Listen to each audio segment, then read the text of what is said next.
Nararawagan sa Tau Gamma Phi Fraternity ang pamilya ng criminology student na namatay dahil sa umano'y hazing.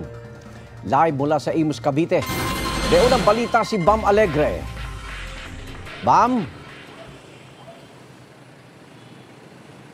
Iyan, nakaburol na si Aldrin Lery Bravante sa kanyang bahay dito sa Imus, Cavite.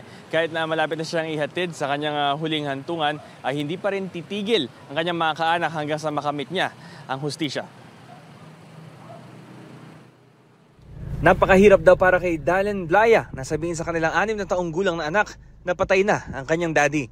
Maging siya man daw, hirap tanggapin na wala na si Aldrin Lery Bravante.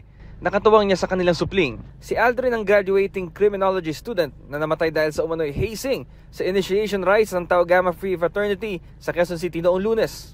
Hiniyakap ko po siya at sinabi ko sa kanya, wala na si papa mo. Sabi niya, hindi daw po. Tapos bakit daw po patay yung papa niya? Tapos kung anong nangyari, sinong pumatay sa papa niya?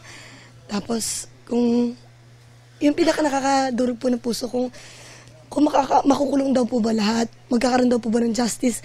Grabe po, sa 6 years old na bata, siya po nagsabi na makukuha ba ng papa niya yung justice?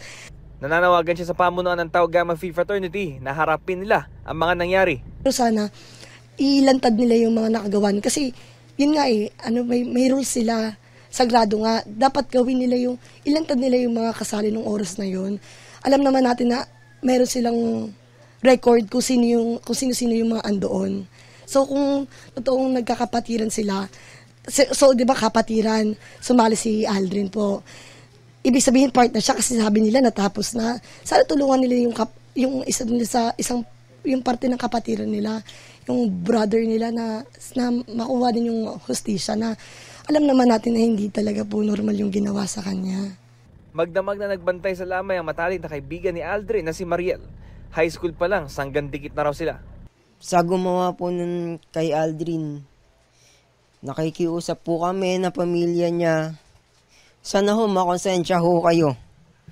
Si Aldrin po hindi ho yung tao na gagawa ho ng masama sa inyo. Si Aldrin po ay marunong ho makisama. Napakabait ho ng tao ni Aldrin. Sana naman ho sumuko na kayo. Makonsensya naman po sana kayo.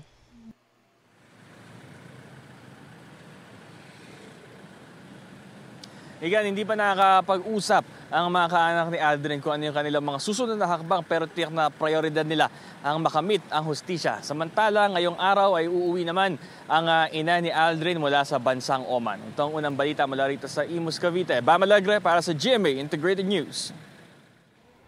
Igan, mauna ka sa mga balita. Mag-subscribe sa GMA Integrated News sa YouTube. Sa mga kapuso abroad, subaybayan nyo kami sa GMA Pinoy TV at sa www.gmanews.tv.